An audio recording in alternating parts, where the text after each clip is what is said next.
Bismillahirrahmanirrahim. Alhamdulillahilladzi allafa baina qulubina fa asbahna bi ni'matihi ikhwana.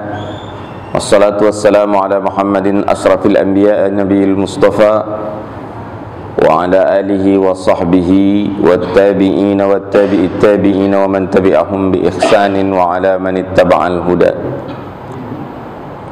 Amma ba'd. Faya ayyuhal muslimun, uhayyukum bitahiyatil islami. Assalamualaikum warahmatullahi wabarakatuh. Subhanakallahumma la ilma lana illa ma 'allamtana fa'allimna ma yanfa'una wanfa'na ma 'allamtana. Rabbana zidna 'ilman warzuqna fahman ya 'alimal ghaibi wasyahadah ya rahman ya rahim ya mujibas sa'ilin. Wa rabbi israh li sadri wa yassir li amri wahlul 'uqdatam min lisani yafqahu qawli. Qala Allah Ta'ala fi kitabihil aziz, a'udzu billahi minasyaitonir rajim. Iyamsaskum qarhum faqad massal qauma qarhum mithluh wa tilkal ayyamu nudawiluha bainan nasi wal ya'lam Allahu alladhina amanu wa yattakhidha minkum syuhada wallahu la yuhibbuz zalimin. Wa qala Rasulullah sallallahu alaihi wa alihi wa sallam fi hadithihi syarif, la yazaluna ta'ifatun min ummati zahirina 'alal haqq. Al-hadits atau kama qala Rasulullah sallallahu alaihi wasallam, wa sadaqallahul azim wa sadaqa rasulihil karim. Bapak Ibu yang dimuliakan Allah, akhir-akhir ini isu yang paling banyak beredar di media, termasuk media sosial, itu adalah pertama yang domestik, itu pemilihan umum. Yang kedua, isu internasional, itu adalah konflik Arab dengan Arab Israel atau Palestina dengan Israel. Di dalam Al-Quran Allah berfirman dalam surat Ali Imran ayat ke-140, ini peristiwa perang Uhud. Jika luka pernah menimpa kamu, atau jika luka pernah menempel atau melekat pada tubuhmu, maka sesungguhnya luka yang sama pernah juga menyentuh atau menempel pada kaum tersebut, yaitu musuhmu, kafir Quraisy.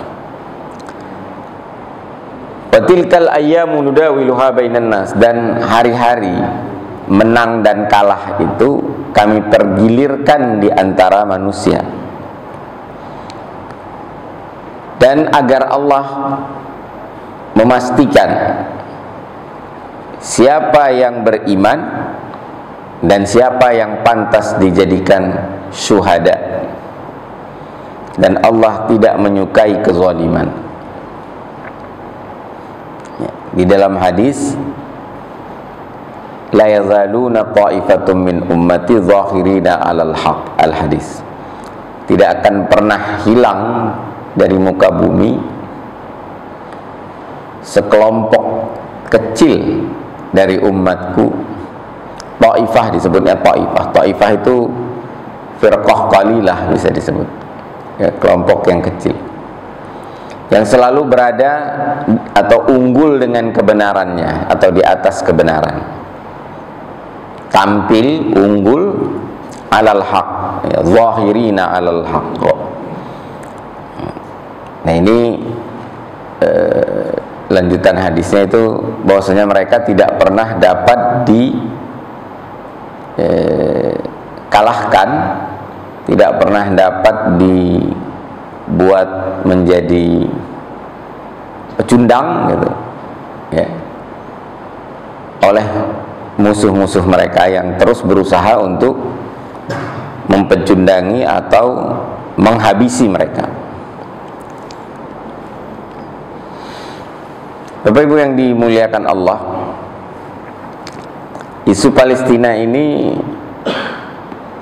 mulanya isu atau bermula di Perang Dunia Pertama ke-1 ya.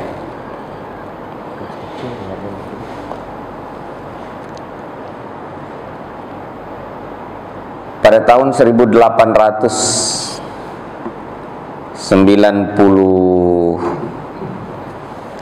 atau kalau tidak salah,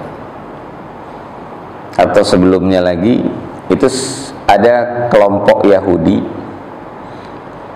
Kelompok Yahudi itu banyak sebenarnya. Ada kelompok yang namanya Khenzi kalau tidak salah. Itulah yang menggagas berdirinya negara Israel. Mereka tadinya mau mengadakan konvensi Zionisme di Jerman, tapi oleh Yahudi Jerman ditolak karena khawatir membangkitkan kemarahan Hitler, kemarahan bangsa Jerman lebih tepatnya, kemarahan bangsa Jerman ya. Akhirnya dilaksanakan di Basel, Swiss, dan di situ diputuskan bahwasanya bangsa Israel yang beragama Yahudi atau orang-orang yang beragama Yahudi itu harus memiliki homeland, gitu, ya, negara yang menjadi negara, dan mereka memilih Palestina. Singkat cerita, mereka melobi sana sini, termasuk melobi kerajaan Inggris, sampai lahir deklarasi Balfour ya. Sir William Balfour itu Menteri Luar Negeri Inggris, menyetujui ide pembentukan negara Israel di tanah Palestina. Palestina itu bukan negara waktu itu, negeri dia, negeri di bawah pemerintahan Kekhalifahan Turki Utsmani. Nah, Zionisme itu sebuah pemikiran, gerakan untuk mengembalikan diaspora Yahudi ke bumi Palestina. Nah, Palestina ini dihuni oleh banyak bangsa dan memang diperebutkan oleh banyak bangsa. Nah, klaim Zionisme itu berdasarkan kitab suci Taurat yang mengatakan negeri itu dijanjikan Allah untuk Ibrahim ya, dijanjikan Allah untuk Ibrahim. Kemudian dilanjutkan oleh Nabi Musa yang memimpin orang-orang Yahudi keluar dari Mesir untuk masuk ke bumi Palestina, namun gagal ya. Selama 40 tahun mereka muter-muter aja nggak bisa masuk, sampai kemudian Nabi Allah Musa alaihi salam wafat.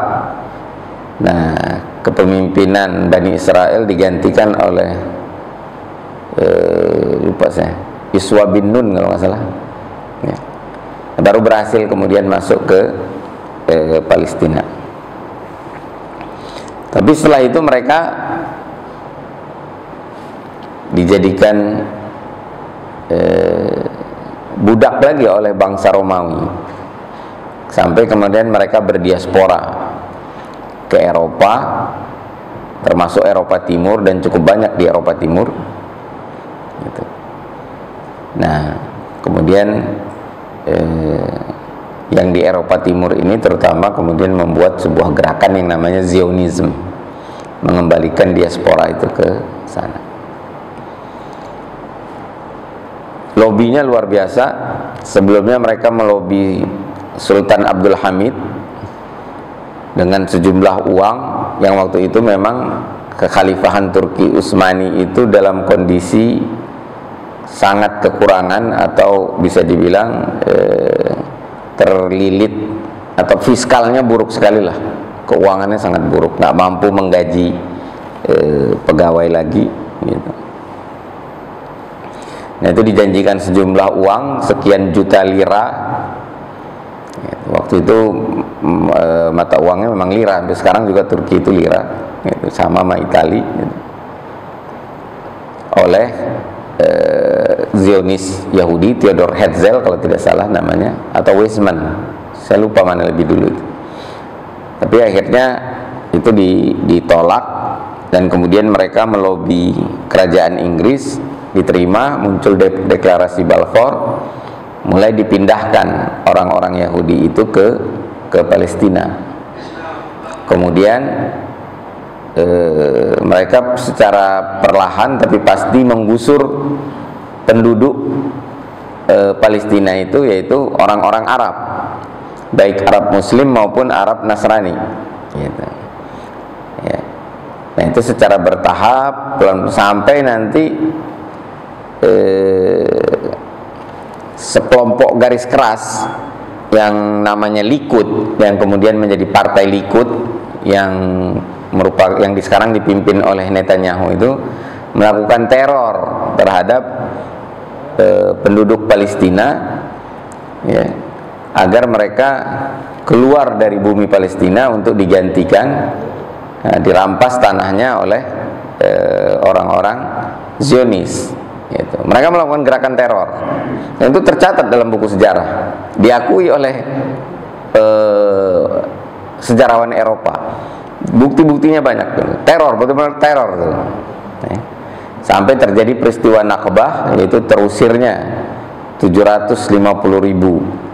kurang lebih, orang Arab yang menduduki Palestina itu keluar dari Palestina menjadi pengungsi, terutama yang dari Yerusalem. Jadi Yerusalem itu dulu mayoritas Arab. Waktu deklarasi Balfour itu diucapkan, dideklarasikan, gitu, jumlah Yahudi di tanah Palestina itu 10%, 10% aja itu, cuma 10%, gitu. Tapi penduduk Yahudi dunia itu 6 juta, bangsa Yahudi di dunia itu ada 6 jutaan. Bangsa Palestina juga sama, segitu. Nah, sampai kemudian tahun 1947 mulai terjadi konflik yang lebih besar. Lalu pada tahun 1948 Ben Gurion itu mendeklarasikan negara Israel, dan kemudian PBB, Perserikatan Bangsa-Bangsa, itu melakukan pemungutan suara dan menetapkan partisi. Partisi itu pembatas atau membagi dua tanah Palestina, sebagian besar untuk bangsa Yahudi, sebagian kecil untuk orang-orang Arab Palestina, Arab Palestina. Nah itu kemudian orang-orang Arab itu tidak terima, bangsa Arab tidak terima, kemudian terjadi perang yang berkepanjangan sampai sekarang. Nah sekarang Israel menguasai hampir 90% tanah Palestina. Dia menguasai, dan sekarang sedang berusaha menguasai Gaza. Nah partisi itu artinya two state, ya, dua negara, gitu. Palestina itu dapat jalur Gaza, Yerusalem Timur, dan tepi barat, termasuk di dalamnya Yerusalem Timur, dan jalur Gaza. Sementara Yerusalem Barat atau Yerusalem Baru itu buat Israel, termasuk pelabuhan Haifa yang dulu didirikan oleh bangsa Palestina, didirikan oleh kakeknya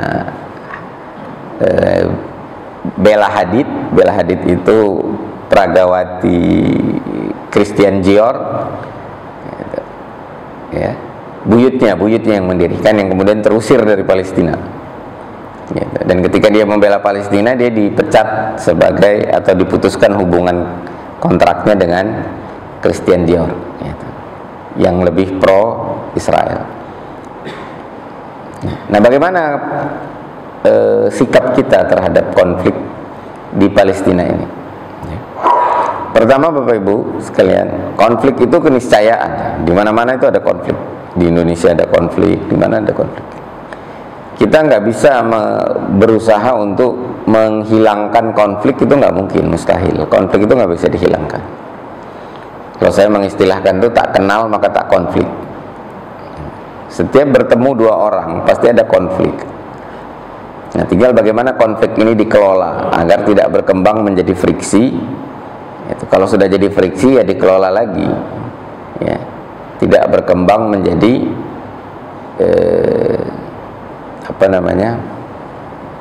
perpecahan, ya. Ya. Nah, sikap kita adalah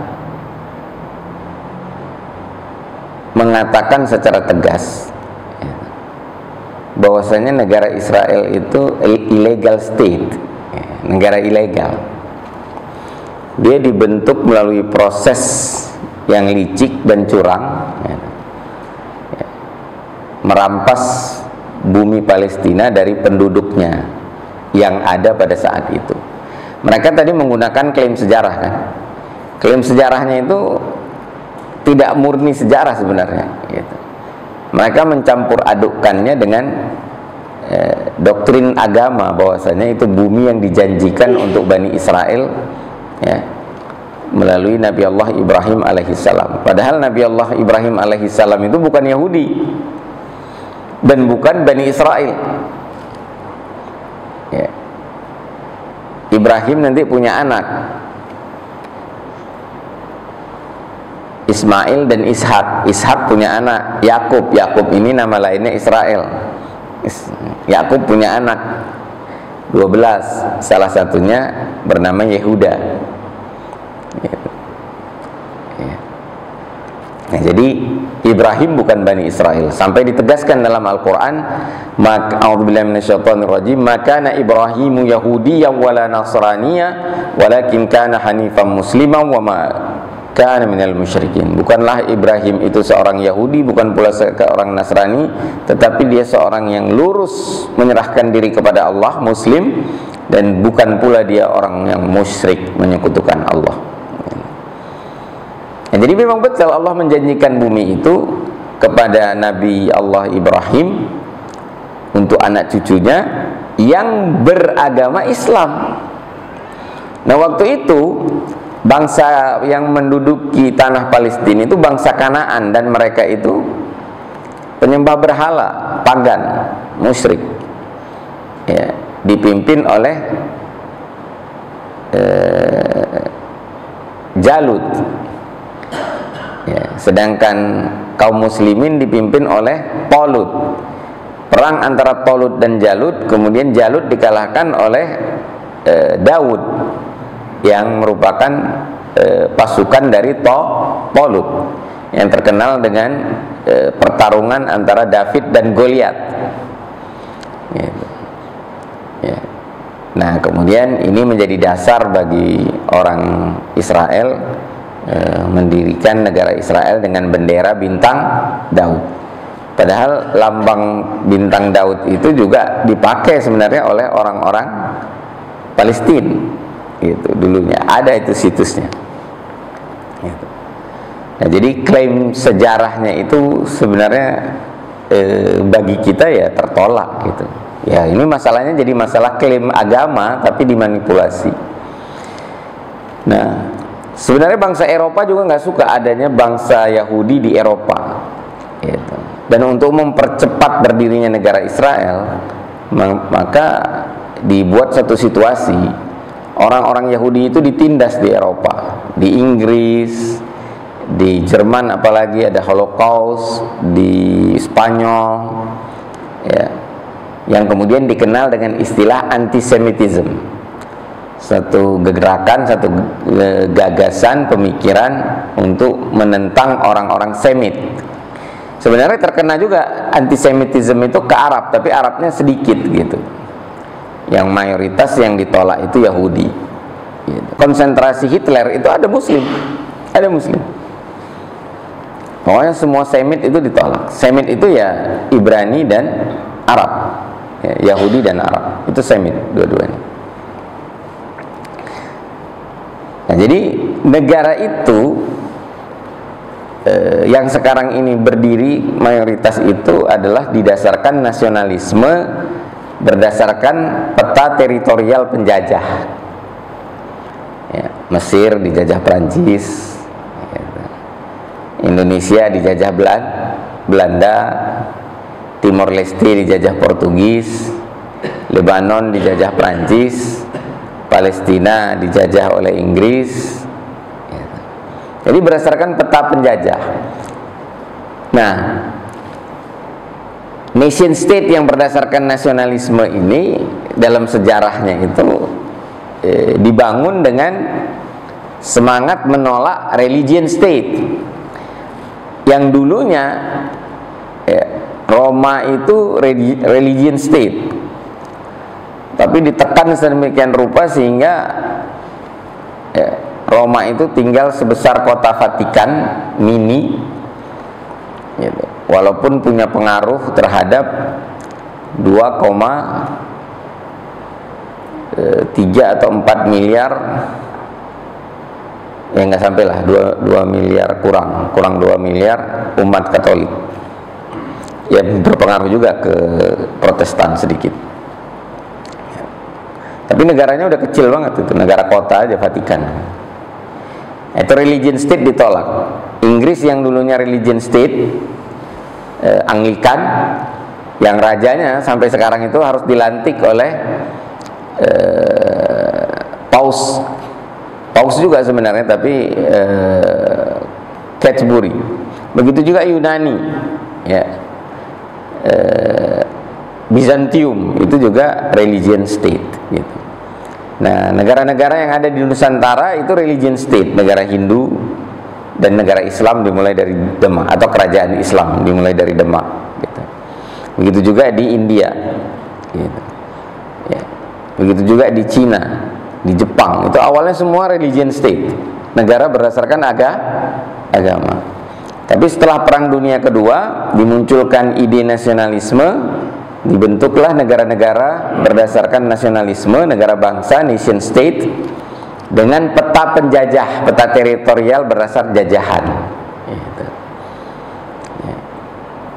Dan lucunya lagi, nasionalisme di Arab, ya, di negara-negara Arab itu dibangun dengan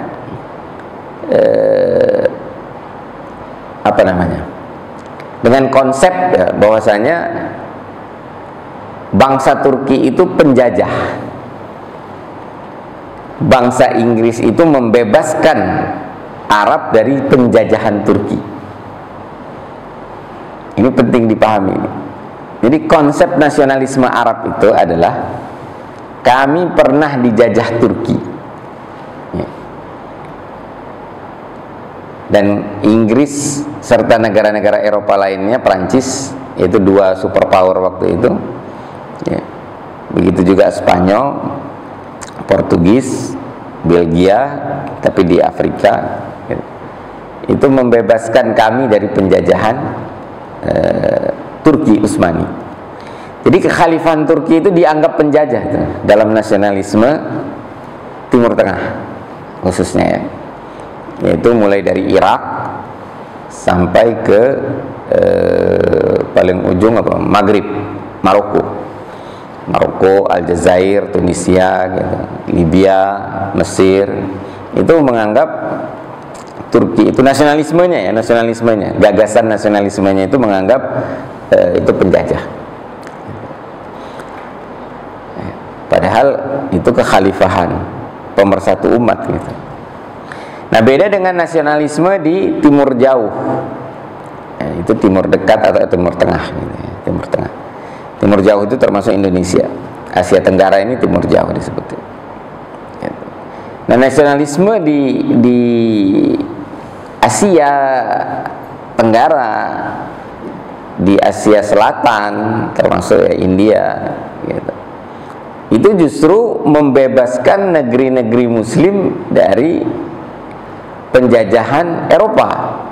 Indonesia dari penjajahan Belanda. Indonesia tidak pernah punya konsep nasionalisme itu Turki Utsmani adalah penjajah, tidak. Tapi Turki Utsmani membantu Indonesia melawan penjajahan Belanda. Jadi pengalaman sejarahnya memang agak beda. Sehingga nasionalisme di Arab itu cenderung asobiah, dan bertentangan dengan ajaran Islam. Tapi nasionalisme di Indonesia itu dia tidak bertentangan dengan ajaran Islam karena nggak asobiah. Dia melawan penjajah nasionalismenya. Kalau di Timur Tengah dia melawan persatuan Islam. Maka muncullah pan-Arabisme. Kemudian memang muncul juga pan-Islamisme. Tapi ini saling bertentangan akhirnya. Awalnya pengen diselaraskan pan-Arabisme dengan pan-Islamisme, tapi kemudian pan-Islamisme itu penggagasnya Jalaluddin Al-Afghani, yang dilanjutkan dengan Rashid Ridal dan Muhammad Abduh. Ya, kemudian ditandingi dengan pan-Arabisme yang digagas oleh Gamal Abdel Nasser dari Mesir bersama temannya Hafez Asad dari Syria. Waktu itu yang menggerakkan mereka seorang Arab Kristen namanya Michel Aflaq, yang kemudian dianggap juga ini sebagai agen Zionis untuk memecah belah kaum muslimin di Timur Tengah. Nah, akhirnya terjadi konflik, melemah, Israel makin lama makin kuat sampai sekarang. Yang tadinya negara Arab menolak Israel, sekarang malah mau menjalin hubungan diplomatik, mengakui Israel, dan mulai bisa menerima Palestina itu tanah bangsa Israel. Orang Palestina keluar saja dari sana, ditampung nanti di negara-negara Arab, khususnya di Jordan dan Lebanon. Ya, sedikit nanti ditampung di Saudi Arabia, cukup banyak juga nanti ditampung di Mesir. Ya, jadi Lebanon, Syria, Mesir, sama Jordan itu nanti yang akan menampung bangsa Palestina. Jadi Palestina tidak boleh lagi menjadi bangsa, tapi dia menjadi bagian dari bangsa Arab, bangsa, lebih tepatnya bangsa Lebanon, Syria, kemudian Jordan. Gitu. Dia menjadi suku bangsa, menjadi tribe, nggak lagi menjadi nation. Sama seperti Kurdi, itu tidak jadi nation dia, walaupun berusaha jadi nation. Sama seperti Rohingya, ya, tidak bisa membentuk negara dia, bangsa yang tidak bisa membentuk negara, tapi masuk ke dalam satu negara sebagai suku bangsa. Gitu. Nah, itu yang sedang diupayakan saat ini. Ya. Nah, jadi lucu sebenarnya negara-negara yang ada saat ini itu berdasarkan teritori penjajahan.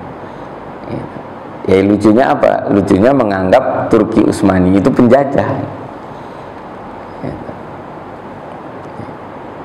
Padahal sesungguhnya yang menjajah itu adalah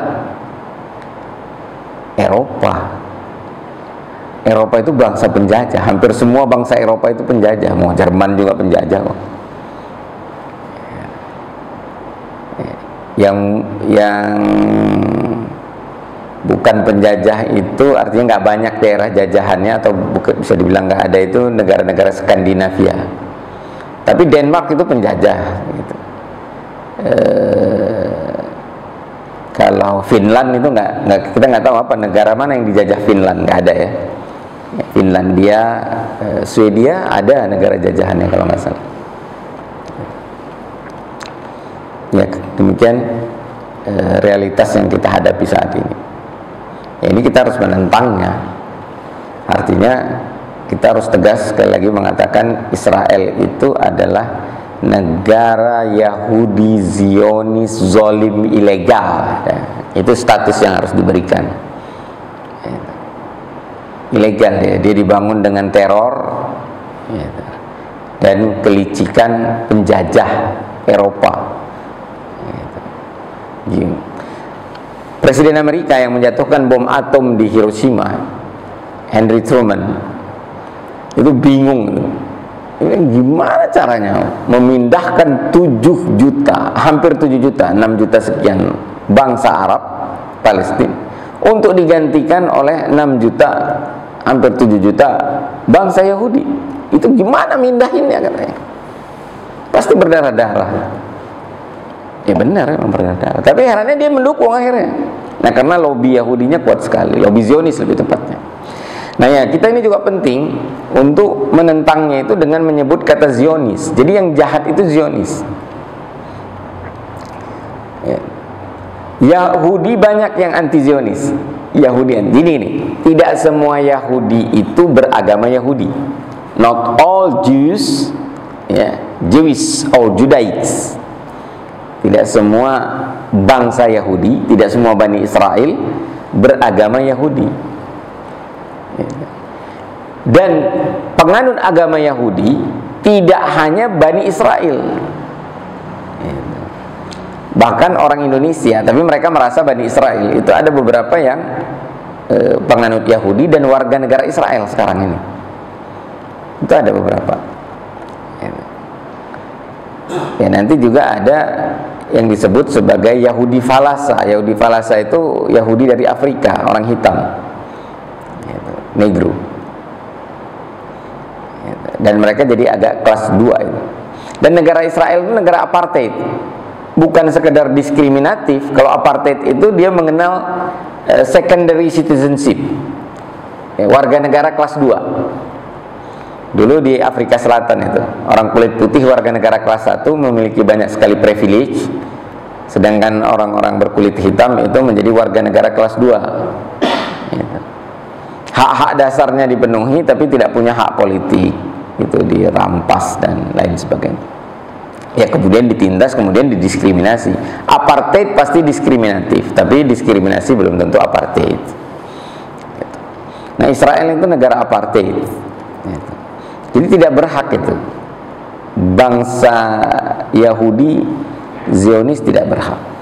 Gitu. Dan bangsa Yahudi sendiri, orang-orang beragama Yahudi itu juga banyak yang menolak Zionis. Salah satunya adalah Albert Einstein. Albert Einstein itu mau dijadikan presiden pertama Israel, dia menolak, nggak mau. Dia menentang itu ide berdirinya negara Israel dengan cara seperti itu, zalim. Gitu. Ya, jadi kita harus melawan.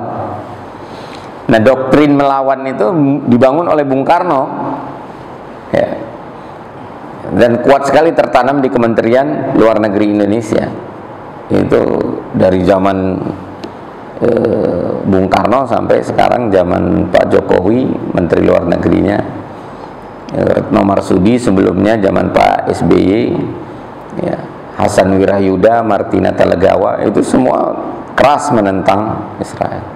Sekarang Bu Retno malah mengajukan agar Israel dibawa ke pengadilan internasional.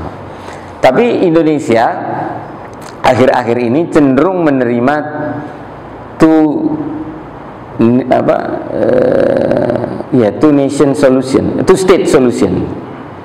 Jadi ada negara Israel, ada negara Palestina.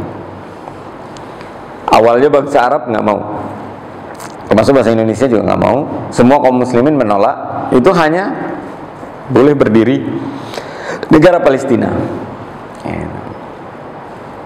Tapi bangsa Yahudi boleh tinggal di situ. Jadi sekarang ini kita mau pilih yang mana ini Bapak Ibu sekalian? Sebagai umat Islam, sebagai umat Islam yang tinggal di Bojongkulur, ada orang Sundanya, ada orang Bataknya, mungkin ada orang Arabnya, orang Yaman, ada orang Indianya, macam-macam yang tinggal di Bojongkulur. Ada orang Minangnya. Nah, kita sebagai muslim ini mau mensikapi seperti apa? Nah, saya sarankan kita bersikap menentang, menolak. Nah, partai Likud, partai teroris dulunya di bumi Palestina itu yang merampas tanah-tanah subur, tanah-tanah pertanian yang dimiliki oleh bangsa Arab Palestina itu yang dipimpin oleh Netanyahu sekarang itu nggak setuju dengan two state solution. Maka mereka sengaja menciptakan ketidaknyamanan orang Palestina supaya melawan. Nanti perlawanan mereka itu dianggap sebagai penolakan terhadap atau kekerasan terhadap bangsa Israel, dan orang Arabnya yang dituduh teroris. Sekarang Hamas dituduh teroris. Nah sekarang itu dibuat konfliknya itu bangsa Israel melawan teroris Hamas. Kalau dulu bangsa Israel melawan bangsa Arab. Sekarang udah disempit lagi. Nah Palestina itu nggak mau disebut lagi oleh Israel, khususnya oleh pemerintahan Netanyahu. Ada pemerintahan Israel yang mau mengakui Palestina. Waktu itu dipimpin oleh Yitzhak Rabin, yang membuat perjanjian perdamaian dengan Yasser Arafat, pemimpin PLO di Camp David. Tapi dia dibunuh. Nah Amerika ingin two state solution, karena bagi Amerika juga mustahil memindahkan seluruh bangsa Arab Palestina. Tapi bagi Zionis enggak, mereka nggak mau terima. Makanya kita juga ngapain terima? Itu negara biadab itu. Israel itu negara biadab. Nah sekaranglah saatnya kita memperkuat jalinan ukhuwah dan menyadarkan seluruh bangsa di dunia ini, seluruh umat manusia di dunia ini, bahwasanya Israel itu negara biadab, dan itu faktual.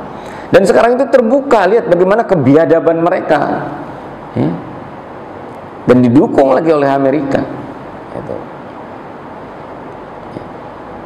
Nah walaupun ada analisis begini, sebenarnya Eropa dan terutama Eropa itu nggak suka ada orang Yahudi di Eropa. Mereka berharap semua Yahudi udah pindah aja kemana, kayak mau ke Argentina silakan, mau ke Palestina juga silakan.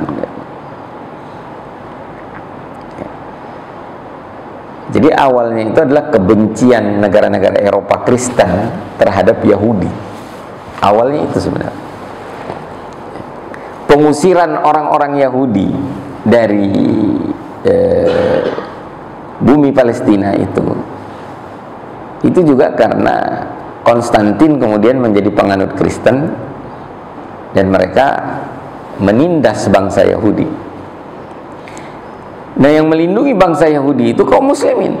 Waktu ditindas itu dilindungi oleh kaum muslimin, dan mereka menjadi pengungsi di Palestina. Kemudian ini pengungsi mengusir. Nah sekarang yang paling lucu, ada sekitar 10 sampai 15 sampai dengan 20% bangsa Arab yang tinggal di wilayah yang diduduki oleh Israel. Maksudnya yang menjadi negara Israel berdasarkan PBB itu termasuk di Yerusalem, di Haifa.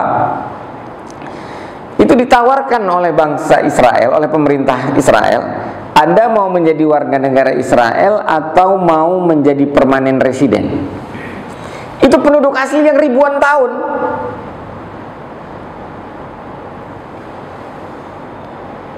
Ditawarkan mau jadi warga negara Israel. Ya itu bumi mereka itu.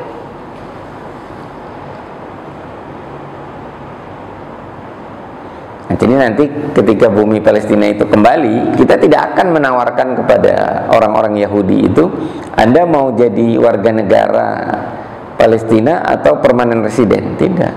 Mereka diakui sebagai warga negara Palestina. Mereka juga udah tinggal ribuan tahun di situ. Nah kecuali yang dari Eropa, yang sudah berdiaspora, sudah menjadi Eropa, secara budaya sudah jadi Eropa, ya nggak usah balik lah, tinggal aja di Eropa.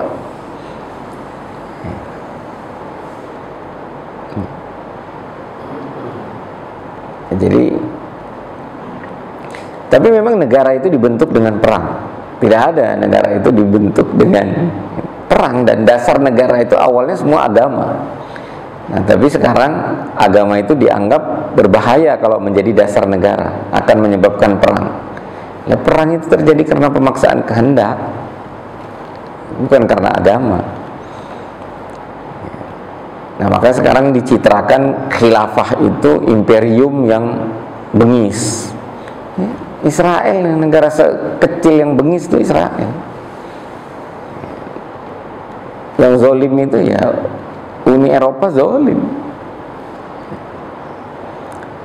Demikian Bapak Ibu yang mau ditambahkan, dikurangi, dikritisi.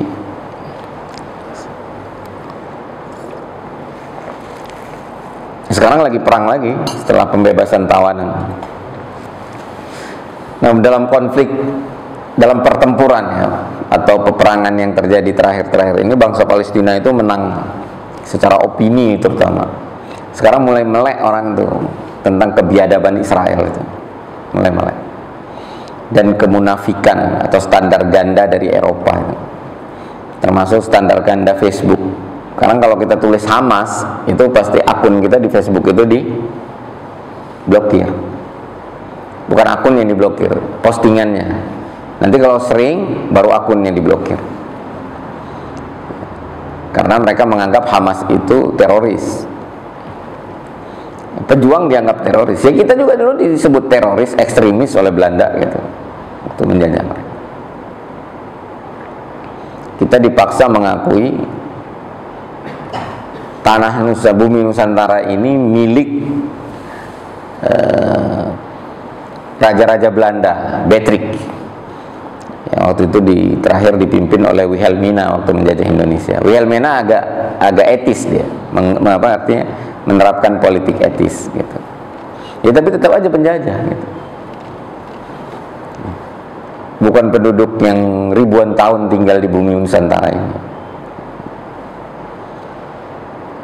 Datang kemudian menguasai, mengeksploitasi sumber daya alamnya dan sumber daya manusianya. Ya, jadi umat Islam harus melawan. Jangan sampai umat Islam ikut-ikutan two nation solution, ya, two state solution, nggak usah. Nggak ada two state solution, itu nggak akan terjadi di Palestina itu. Karena Israel nggak mau. Ya ini sekarang ini lagi perang dahsyat ini, bombardir sampai ke selatan Gaza ini. Gaza itu mau di bumi hanguskan, politiknya bumi hangus dan didukung oleh Amerika. Amerika biasa aja dulu, Jerman juga di bumi hanguskan. Korban sipil di Jerman itu luar biasa itu. Amerika itu standar ganda, Eropa standar ganda semua. Jangan lagi kita mau tertipu sama isu demokrasinya Eropa, itu palsu semua. Demokrasi ya, demokrasi yang benar itu ya harus dibangun atas dasar keadilan.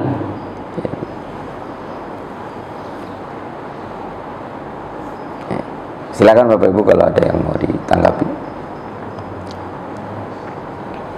Ya, silakan Pak Miza. Kurang jelas, kurang dengar Pak. Di Eropa yang non muslim katakan itu cuma besar-besaran ya, tapi di sini negara-negara Arab ini pasti 95% Islam, tapi gerakannya dalam mendukung kemerdekaan Palestina justru kok dipertanyakan. Kedua, perang Oki kan? Gimana sekarang ini saat saudara kita di Palestina yang dibantai? Terima kasih. Ya, negara itu ada dua unsur penting dalam negara. Pertama itu adalah people, rakyat. Yang kedua adalah governments, pemerintah, hukumah. Ar-ra'iyah wal hukumah, people and governments, rakyat dan pemerintah. Pemerintah negara-negara Arab itu sudah menjadi apa disebutnya, menjadi nasionalis sejati lah, tapi kurang tepat juga. Mereka itu sudah tidak lagi menganggap masalah Palestina itu masalah mereka. Repot itu bagi mereka, itu pusing. Tapi rakyat yang tinggal di negeri-negeri Arab itu atau bangsa Arab itu menganggap Palestina itu problem mereka. Memang kenyataannya begitu sudah. Kenapa? Karena propaganda Israel yang luar biasa hebatnya itu. Jadi orang-orang pemerintahan negara-negara Arab itu menganggap Israel punya hak mendirikan negara di Palestina. Kan kecil kata mereka, itu kecil, Israel itu kecil. Bangsa Arab kan dapat bagian yang paling besar. Semit itu kan terdiri dari dua, ya, Yahudi dan Arab, ya, Bani Ishak dan Bani Ismail. Itu Bani Ishak kemudian menjadi Bani Israel, gitu. Bani Ismail jadi bangsa Arab. Nah porsinya kan udah dari Irak sampai ke Afrika itu ada kita. Kasihlah sedikit buat Israel. Dan bukan itu masalahnya, Pak. Gitu. Masalahnya itu zolim. Gitu. Zionis itu zolim. Nah kita harus katakan Zionis. Kita nggak boleh. Jadi gini, kita tidak akan memusnahkan Yahudi. Kita akan melindungi Yahudi. Ya, jiwa itu harus tumbuh, kesadaran itu harus tumbuh di kita, baru kita diberi kemenangan oleh Allah. Kalau spiritnya kita mau menghancurkan Yahudi, Allah nggak akan memberi kita kemenangan. Karena Yahudi sebagai kafir itu harus ditolerir. Qul ya ayyuhal kafirun a'udzubillahi minasyaitonir rajim. Bismillahirrahmanirrahim. Qul ya ayyuhal kafirun la a'budu ma ta'budun wa la antum 'abiduna ma a'budu wa la ana 'abidu ma 'abadtum wa la antum 'abiduna ma a'budu lakum dinukum waliyadin. Terhadap Yahudi, tapi terhadap Zionis, kita tolak 100%. Itu harus dimusnahkan Zionis itu. Zionis itu apartheid. Merasa dirinya paling hebat. Tidak ada bangsa yang lebih hebat dari kami, gitu. Dan orang Yahudi sendiri banyak yang menolak itu. Kemudian OKI itu memang didirikan oleh Amerika untuk melemahkan Rabithah Alam Islami yang didirikan oleh Raja Faisal. Sekarang Rabithah Alam Islami itu menjadi lembaga sosial. Lembaga politiknya OKI. Dulu lembaga politiknya itu Rabithah Alam Islami. Rabithah Alam Islami itu didirikan setelah kekhalifahan Turki Utsmani itu runtuh. Respon terhadap itu berdirilah Rabithah Alam Islami. Tapi Amerika takut, ini berbahaya, ini pan-islamisme, ini bahaya pan-islamisme. Nah kemudian didirikanlah OKI, Organisasi Konferensi Islam, yang sangat normatif, ya, deklarasi statement-statementnya itu normatif, ini nggak ada gerak apapun, ya, tidak ada gerak apapun. Jadi OKI itu NATO sebenarnya, no action talk only, gitu. Kalau NATO dia ada aksinya, di Balkan beraksi, di banyak tempat beraksi, di Ukraina beraksi NATO itu. Nah, di Palestina NATO tidak beraksi, yang beraksi itu unilateral, Amerika, Prancis, negara per negara gitu. Seperti Inggris, ya anggota-anggota NATO-nya. Ya.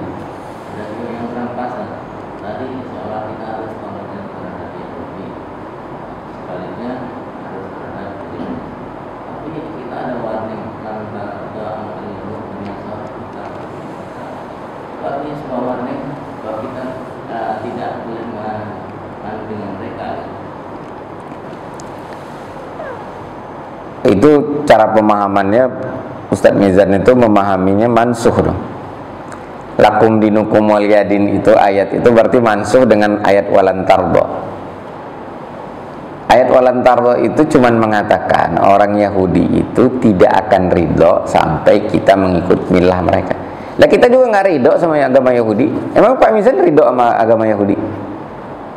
Dan enggak, sampai orang Yahudi pindah ke kita baru kita ridho. Tapi itu bukan berarti tidak boleh toleransi. Yang tidak boleh itu ridho. Ridho sama toleran itu beda.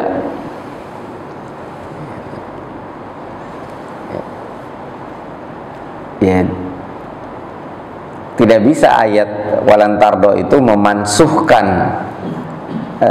surat Al-Kafirun, lakum dinukum waliyadi. Nah, kenapa? Iya, jadi makanya Islam itu clear tuh. Kafir itu ada kafir harbi, ada kafir zimmi, ada kafir muahid, ada kafir netral. Ada 4 macam kafir. Netral itu dia nggak memusuhi, tapi juga nggak buat perjanjian, tapi juga bukan bagian dari warga Muslim, warga negeri Muslim. Nah, kalau yang zimmi dia warga negeri Muslim. Kalau yang muahid, ya dia berjanji, buat perjanjian sama negara Islam, umat Islam. Yang sekarang banyak itu kafir netral, itu banyak kafir netral. Paling banyak sekarang kafir netral. Di Indonesia rata-rata kafir netral. Nah, kalau dia memusuhi, dia tidak netral lagi, dia harbi. Ya, itu yang diperangi, kafir harbi. Zionis itu kafir harbi, maka dia diperangi. Zionis itu kafir harbi, dia diperangi. Nabi itu yang pertama kali dilakukan Nabi ketika datang ke Madinah itu membuat perjanjian dengan kaum musyrikin dan orang Yahudi. Itu. Jadi Islam datang itu bukan untuk memusnahkan Yahudi. Islam datang mengoreksi ajaran Yahudi agar kembali ke ajaran Islam yang dibawa oleh para nabi dari Nabi Adam sampai Nabi Muhammad sallallahu alaihi wasallam. Ya, tapi ya namanya iman kan nggak bisa dipaksa, Pak. Ya udah, mereka mau begitu ya, lakum dinukum waliyadin. Tapi jangan menzolimi umat Islam, jangan melarang dakwah gitu. Ya. Islam masuk ke Indonesia itu bukan untuk memusnahkan Hinduism, gitu. Jadi bedakan, ini penting nih, membedakan Yahudi dengan Zionis. Yang kita perangi itu Zionisme atau orangnya Zionis. Kita bukan memerangi Yahudi sebagai agama gitu, atau sebagai suku, tidak. Sebagai suku malah ada yang Muslim, antara lain Maryam Jamilah gitu. Banyak Yahudi Muslim banyak. Sekarang yang Yahudi itu paling banyak itu agnostik. Mereka nggak ke sinagog, nggak humanis, agamanya humanisme. Itu paling banyak. Dan mereka kebanyakan menentang Zionisme. Ya. Saya nggak tahu persentasenya, cukup besar tapi yang menentang Zionisme. Yang netral banyak. Jadi ada yang menentang, ada yang netral terhadap Zionisme. Orang Yahudi ya, orang Yahudi. Ya. Ya sekarang yang tadinya netral mulai menentang karena kasus terakhir ini, melihat kebengisannya Netanyahu. Itu mulai menentang. Orang bunuh anak-anak itu gampang, bunuh anak-anak. Kalau ada anak-anak dibunuh tembak itu biasa aja sama tentara Israel itu. Kalau dia kesel ya tembak aja. Dan ada doktrin ini nanti akan menjadi ancaman bagi eksistensi negara Israel, anak-anak kecil itu. Dan yang luar biasa itu, Palestina itu khususnya Gaza itu setiap terjadi konflik, nanti setelah tenang itu jumlah penduduknya meningkat. Gaza itu dulu penduduknya 1.200.000 berapa gitu, terus naik 1.500.000, setiap konflik naik, sekarang 2.300.000 penduduk Gaza. Itu rata-rata satu keluarga itu anaknya 10. Pusingnya Israel luar biasa. Sementara orang Israel semakin gak suka punya anak, kecuali yang ortodoks, Yahudi ortodoks. Yahudi modern gak suka punya anak. Ya begitu Pak Mizan ya. Jadi ayat walan tarda angkal yahudu walan nasara itu bukan berarti melarang kita toleran, apalagi sampai membuat kita harus memusnahkan Yahudi dan Nasrani. Oh repot itu. Repot itu. Bisa jadi teroris kita.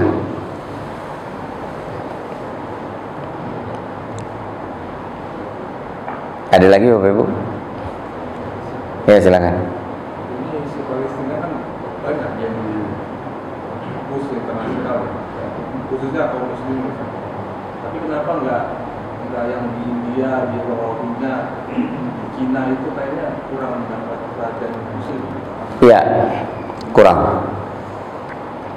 Karena isunya lebih. Jadi kalau isu Palestina meredup, baru nanti isu Rohingya, isu diskriminasi terhadap Muslim India, dan isu Uighur muncul lagi. Karena memang Palestina ini punya posisi paling strategis gitu. Jadi gini Pak, kita dalam menentang Zionis jangan bergantung kepada negara-negara Arab dalam arti pemerintahannya. Apalagi dengan negara Cina, pemerintahan negara RRT. Mereka itu punya kebiadaban tersendiri terhadap Uighur. Apalagi begitu juga dengan pemerintahan negara India. Mereka punya kezaliman sendiri terhadap Muslim di Kashmir.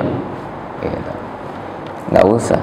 Kita sekarang harus bergerak di tataran people, rakyatnya. Kan ada media sosial, ada julid fisabilillah. Itu kalau Bapak lihat ada gerakan julid fisabilillah, itu menjatuhkan mental tentara Israel. Gitu. Dan di Israel, di Universitas Hebron, di Universitas Hebron di Palestina, itu ada pusat kajian Indonesia. Mereka mempelajari Indonesia dalam rangka berusaha agar Indonesia mau mengakui negara Israel, ya, sama seperti negara-negara Arab. Itu besar sekali dampak politisnya, ya, kalau Indonesia mengakui negara Israel, dan itu berarti sudah menyimpang dari doktrin pemimpin bangsa, bahwasanya kemerdekaan itu hak segala bangsa. Kok kita malah mengakui negara penjajah, negara yang zalim, malah yang nggak layak ada negara begitu. Boleh nggak bangsa Yahudi memiliki negara? Boleh, asal adil. Semua bangsa boleh mendirikan negara, asal adil. Dan doktrin Islam soal negara itu, ya, itu doktrinnya adalah untuk melindungi warga negara. Dia harus adil. Doktrin Islam tentang negara itu bukan bangsa. Semua bangsa boleh mendirikan negara. Indonesia ini terdiri dari berapa bangsa? Banyak sekali kemudian menjadi suku bangsa. Maka Indonesia ini harusnya jadi model. Jadi model. Maka saya berani mengusulkan, kan berapa kali saya katakan, Palestina, Lebanon, Syria, Jordan itu jadi satu negara aja. Federasi Syam, orang Yahudi boleh tinggal di situ. Nah, federasi itu berasaskan apa? Berasaskan Pancasila. Terbukti di Indonesia bisa kok. Ya, kita ekspor aja Pancasila kita, kan keren kan? Pancasila itu sumbangan atau karya umat Islam yang paling keren. Dan layak diekspor. Jadi orang Yahudi boleh tinggal di situ, gimana, Bu? Tapi mendirikan negara zalim tidak boleh. Termasuk orang Arab tidak boleh mendirikan negara zalim. Kita nggak boleh mendirikan negara zalim. Menzolimi orang Kristen nggak boleh. Menzolimi orang Kristen, sekalipun dia tidak ridho sama kita. Bahkan dalam Islam ada doktrin la tahun man khanak. Itu hadis sahih riwayat Imam Bukhari. Jangan khianati orang yang mengkhianatimu. Coba Pak Mizan, doktrin ajaran mana itu? La tahun man khanak. Nah, kalau kita sudah menerapkan di dalam hati kita, itu kata ulama Mesir, dirikan negara Islam di dalam hatimu, dia akan tegak di negerimu. Jadi Indonesia ini akan semakin Islami ketika nilai-nilai Islam kita nggak mau mengkhianati orang yang mengkhianati kita. Kita melawan pengkhianatannya, tapi tidak mengkhianati mereka. Kalau bikin perjanjian kita tidak khianati. Jadi tidak boleh itu ada pemikiran kita akan memusnahkan Yahudi dan Nasrani. Itu yang membuat kita nggak layak untuk menjadi pemimpin dunia. Tapi kita akan melawan kezoliman, berkorban jiwa raga harta benda. Nah, ya kalau sekarang ya melawan Zionisme yang paling utama. Ya, nanti melawan kezoliman RRT di Uighur, kezoliman pemerintahan India saat ini yang dipimpin oleh partai BJP, ya, terhadap Muslim di India, khususnya di Kashmir. Melawan kezoliman terhadap bangsa atau suku Rohingya, ya, Arakan di Burma atau Myanmar, gitu. Demikian, mudah-mudahan ada lagi Pak, cukup ya. Nanti sambil makan-makan kita ngobrol-ngobrol lagi. Al-haqqu min rabbik fala takunanna minal mumtarin. Kebenaran dari Allah, jangan ragu-ragu atas kebenaran. Apa yang kami sampaikan tentu tidak terlepas dari wastaghfirullah li wa lakum wa billahi taufiq wal hidayah. Assalamualaikum warahmatullahi wabarakatuh.